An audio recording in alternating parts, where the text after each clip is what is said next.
I had spent years imagining this day. Every choice, from the shade of the flowers to the flavor of the cake, had been obsessed over, perfected, and paid for with more than just money, with patience, with hope, with the belief that all the pain of the past had finally been worth something. The venue smelled faintly of fresh roses and polished wood. The afternoon sun filtered through the tall arched windows, washing the aisle in warm gold. Guests murmured in excitement, their conversations blending into a soft, comforting hum. My dress felt like a dream made tangible, hugging me in all the right places, heavy with delicate beading that caught the light with every movement. For the first time in a long time, I felt in control. And then the doors opened. She walked in. My sister. I hadn't seen her in almost 5 years. The sound in the room shifted the moment she appeared, like the air itself had been pulled tight. I could see the flicker of recognition on faces, the sideways glances, the faint tightening of lips. She was not expected here. She was not wanted here. We had once been inseparable. We were only 2 years apart, close enough in age that people sometimes mistook us for twins when we were children. I used to think she was my safe place, my anchor. But somewhere between teenage rebellion and early adulthood, she turned into my storm. The betrayal started small, lies to our parents, taking credit for things I had done, but grew sharper over the years. A boyfriend she knew I loved, somehow ending up in her arms. A job interview I'd been promised, mysteriously cancelled after she accidentally forwarded the wrong email from my account. She never apologized, only smiled like she was daring me to prove her guilt. After the last stunt, the boyfriend, the lies, I cut her out. Completely. She didn't come to birthdays. She wasn't invited to family dinners when I hosted. When I got engaged, I didn't even consider adding her name to the guest list. But here she was. Looking like she belonged. She wore a dress that wasn't flashy but was just enough to draw attention. Her hair was flawless, her makeup sharp and deliberate. And she was smiling. Not warmly, not out of love or pride, but with a satisfaction that set my teeth on edge. I forced myself to focus on the officiant, on my fiancé standing at the other end of the aisle, on the life I was about to begin. But then she started walking forward, her heels clicking softly against the floor, the sound somehow louder than the music. She didn't sit down. She didn't take a place quietly at the back. She walked right to the front. The officiant hesitated mid-sentence. I could feel every eye in the room flicking between us. Before this farce goes any further, my sister's voice rang out, steady, clear, cutting through the air like a blade, there's something the bride needs to know. My stomach dropped. She pulled her phone from her clutch, unlocking it with a practiced swipe, and held it up for all to see. On the screen were photos, my fiancé with another woman. Her arms were around him, their faces far too close to be innocent. Gasps echoed. The officiant froze completely. My father frowned, my mother's lips parted in shock. My fiancé turned to me, his expression a mix of disbelief and desperation. It's not what it looks like, he tried, but my sister's voice drowned him out. She began narrating. Messages. Dates. Places they'd been together. She named the woman, a co-worker of his, apparently. She claimed she'd been tipped off, that she'd wanted to spare me from a lifetime of lies. But as I stood there, my tears threatening to fall, I realized something. She wasn't protecting me. She wasn't even angry. She was triumphant. This was her performance. And the audience was eating it up. My fiancé's protests were swallowed by the growing buzz of whispers among guests. Some avoided my gaze entirely, others stared at me with open pity. My father stepped forward to question him, but I barely heard their voices. The edges of my vision blurred. My dress felt heavier. I thought I might collapse, but I forced myself to stand, to keep my chin lifted even as the humiliation burned through me.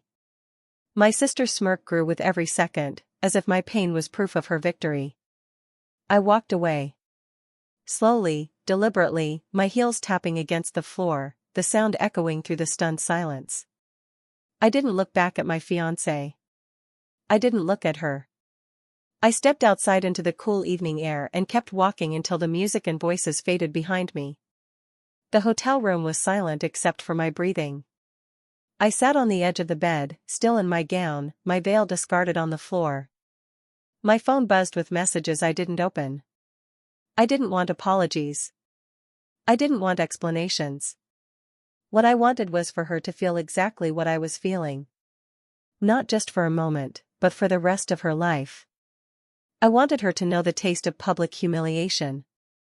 I wanted her to lose the people she relied on, to watch her world crumble one piece at a time. She had taken my wedding day. I would take everything else. The morning after the wedding that never was, I woke up still wearing my dress. The beating had left imprints on my skin, my makeup was smudged across the pillowcase, and my hair, once perfectly pinned, hung limp around my shoulders.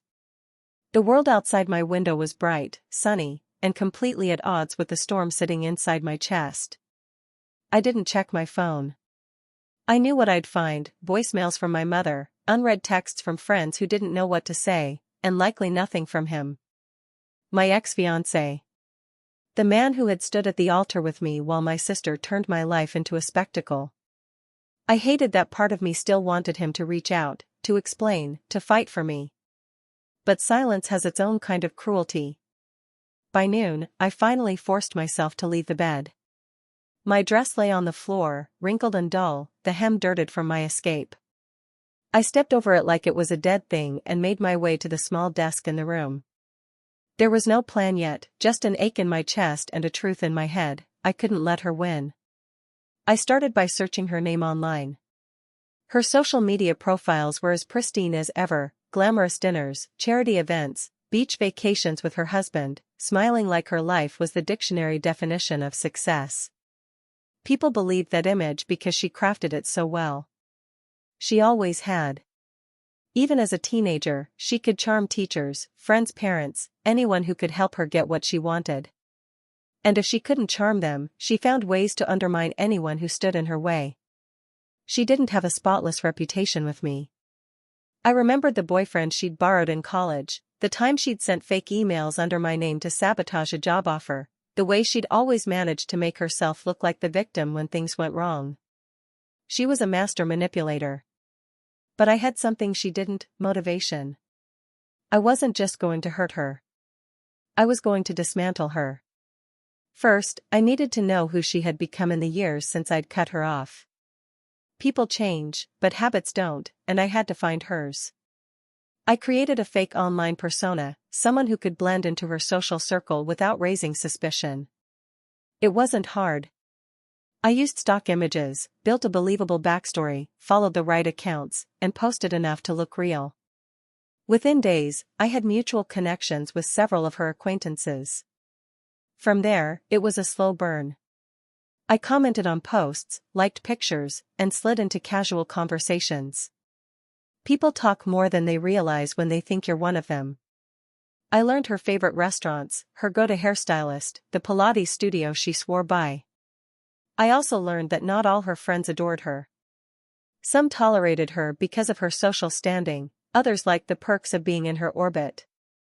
And a few, once they warmed to me, hinted that she had a wild side her husband wouldn't approve of.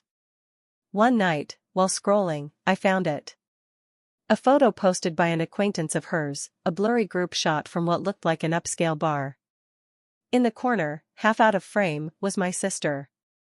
She wasn't alone. A man leaned in close, whispering something in her ear, his hand resting low on her back. It wasn't proof, but it was a thread, and I intended to pull it. I began collecting pieces. I searched public records for her business filings and financial disclosures. I looked at every tagged photo she'd been in over the past year.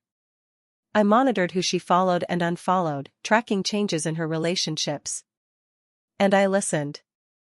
People love to gossip, especially if you encourage them with the right kind of interest. The more I learned, the more I saw the shape of her life, and its vulnerabilities. Her marriage was built on appearance. Her career depended on trust. Her social standing thrived on perception. Break one, and the others would follow. Weeks into my quiet hunt, I stumbled on gold. An event photographer's website had a password-protected gallery from a charity gala.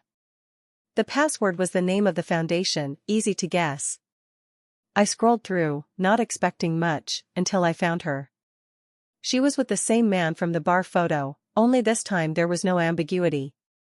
They were in a corner of the ballroom, thinking no one was watching. His hand was on her waist, hers on his chest. They kissed, full, deliberate, and caught in perfect clarity by the photographer's lens. The timestamp was recent. I downloaded every shot. My hands didn't shake, my breathing didn't quicken. Instead, I felt an eerie calm settle over me. I had my weapon. But I wasn't going to swing it yet. Revenge, I realized, wasn't just about the blow. It was about the setup, the precision, the patience. I needed to map out every part of her world, the people she trusted, the people who could turn on her, the weak spots she didn't even know she had. I began a journal, each page dedicated to a different aspect of her life: marriage, career, friends, finances. For her marriage, I noted her husband's public image, his career, his public appearances. For her career, I started digging into the company's financial records, looking for any irregularities. For her friendships, I kept track of who she saw most and who seemed to be drifting away. For her finances, I searched property records, tax filings, anything I could find without crossing a legal line. Patterns emerged. There were gaps in her business filings that suggested undisclosed income. Her social calendar was busier when her husband was out of town. And certain acquaintances seemed to vanish from her life without explanation. I didn't confront her. I didn't tell anyone what I knew. Not yet. The point wasn't to stop her. The point was to make her believe nothing could touch her, right up until I tore it all away. By the end of the month, my journal was full, my evidence folder thick. Every thread I pulled had led to another, and together they wove a picture of someone who had far more to lose than I ever did. I looked at the photos one last time before closing my laptop. This wasn't going to be a single strike. It was going to be a demolition. I didn't start with the big swing. Big swings attract attention, and attention is dangerous when you're playing a long game. Instead, I began with whispers. The first email was short, 3 sentences, no names, no identifying details. I sent it to one of her company's main competitors from a disposable account. It was just enough to plant a seed: an executive at your rival firm may be involved in financial misconduct. Check the offshore accounts. No attachments, no proof, just the kind of bait ambitious people can't resist. A week later, that seed had sprouted. The competitor began quietly digging, asking questions in industry circles. I knew because one of my fake accounts had befriended a junior employee there. People talk when they think they're in the know. While that fire began to smolder, I moved to my next step, the video. I didn't want it to explode all at once. That would be satisfying, sure, but too messy. I wanted it to leak, to spread in dark corners before it reached the light. I uploaded it anonymously to a small but notorious gossip forum known for its accuracy. I didn't label it with her name, just enough details to make it interesting: married executive from city, caught at a gala with mystery man. The regulars pounced on it, dissecting every frame, speculating on identities. Within days, the thread had dozens of replies. Then, I sent the full, unedited version directly to her husband from an untraceable email address. No message, no threats, just a subject line: thought you should see this. The silence afterward was delicious. I checked her social media obsessively for signs. 3 days later, he vanished from her photos entirely. The next time she was photographed at an event, she was alone. The smile was still there, but tighter, brittle, like it was glued on. With her marriage wobbling, I turned to her career. By now, I'd compiled enough legitimate evidence of her company's shady dealings to attract attention from the right people. I packaged it neatly: spreadsheets, public filings, screenshots of suspicious transactions, and sent it to a government oversight agency. I didn't need to exaggerate. The numbers spoke for themselves. 2 weeks later, her company received notice of an impending audit. She wasn't fired outright, but she was temporarily suspended while the investigation ran its course. In the corporate world, that's the equivalent of being thrown into shark-infested waters with a paper cut. Socially, the decline was quicker. Her friends weren't loyal, they were opportunistic. When her husband left, some stepped back. When her job went on hold, more drifted away. I knew exactly which events she'd be uninvited from because I made sure the organizers accidentally saw the video too. She tried to reach me then. At first, it was subtle, texts from unknown numbers, DMs from private accounts. Then it got more desperate. Late-night calls that went unanswered. Once, she even showed up at my apartment building, buzzing the intercom. I didn't respond. I wanted her to feel the kind of silence that had smothered me the night she destroyed my wedding. The video eventually made its way from the gossip forum to bigger social media pages. That was the breaking point. People weren't guessing anymore, they named her. The comments were brutal. She went from being praised for her perfect life to being dissected like a cautionary tale. And I wasn't finished. I used one of my burner profiles to leak the bar photo too. Not because it was damning, but because it fit the narrative. The combination of casual rumors and undeniable proof created a story that even she couldn't spin her way out of. Her public image collapsed faster than I expected. The charity foundation she was part of removed her from their website. The Pilates studio posted a group shot without her for the first time in years. She went from being tagged in dozens of photos a week to none at all. The best part? No one knew it was me. Not her friends, not her colleagues, not even her husband. I was the ghost in her story, the one she could feel breathing down her neck but could never point to. Every step was calculated. Every leak, every rumor, every piece of proof was released in just the right order to keep her off balance. I didn't want her to hit bottom all at once. I wanted her to keep thinking there was still further to fall. By the end of the month, she was alone in every sense that mattered. Her marriage was in shambles. Her job was on the brink. Her friends were gone. And her name had become synonymous with scandal. But I still had one more move. The one that would make sure she never forgot what she'd done to me. By the time I reached the last phase of my plan, she wasn't the same woman who'd walked into my wedding with that smug grin and a pocket full of lies. Her posture had changed. Her eyes darted more. She'd stopped posting on social media entirely. But she was still breathing. And that meant I wasn't done. The last piece wasn't about ruining her life, it was about making sure she felt what I felt. On my wedding day, I wasn't just humiliated. I was stripped. The man I loved was gone. My family's trust was gone. My dignity was gone. She hadn't just taken my happiness, she'd stolen my identity. So I decided to take hers. It started with her professional license. She'd always flaunted it as a badge of respect, proof that she was legitimate and above reproach. Thanks to my earlier digging, I already had documents proving she'd signed off on fraudulent reports. Not just a one-time mistake, multiple times, over years. I packaged it in a tidy, chronological report, complete with cross-references to official filings. I didn't send it anonymously this time. I sent it from a named account, one I knew she'd recognize instantly, my maiden name. No message, no threats, just the file. 2 weeks later, her license was revoked pending investigation. In her field, that's the equivalent of a public execution. The news made headlines, dragging every other rumor and scandal back into circulation. She didn't just lose her job this time, she lost the right to work in her industry at all. But I wasn't finished. Taking her career was justice. What came next was personal. Through my research, I'd uncovered something even more fragile than her professional standing, a secret she'd kept from everyone, even her husband. Years ago, before she met him, she'd been involved in an affair with a married politician, one who was now running for re-election. She'd been careful to erase the evidence, but nothing online ever truly disappears. I'd found archived messages, grainy but legible, in the depths of an old backup server. This wasn't about exposing him, it was about making sure she knew I could. I sent her a single screenshot with the words, "Imagine this going public."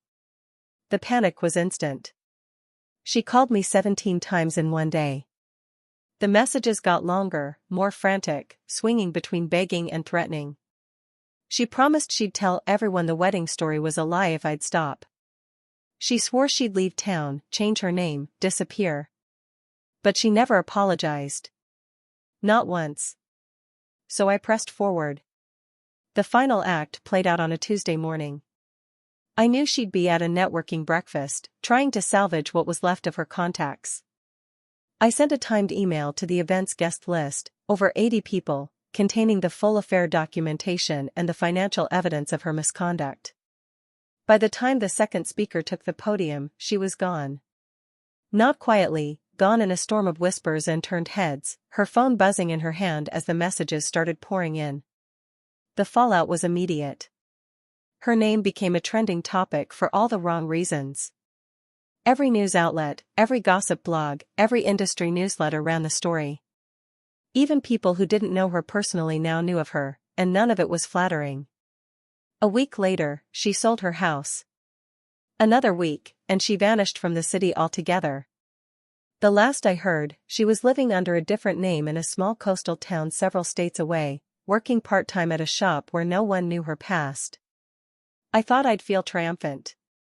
In some ways, I did. But mostly, I felt empty. Revenge isn't like the movies. There's no swelling music, no slow-motion walk into the sunset. It's quieter than that. More private. There's a strange loneliness in winning a war no one knows you fought. Still, I kept the file.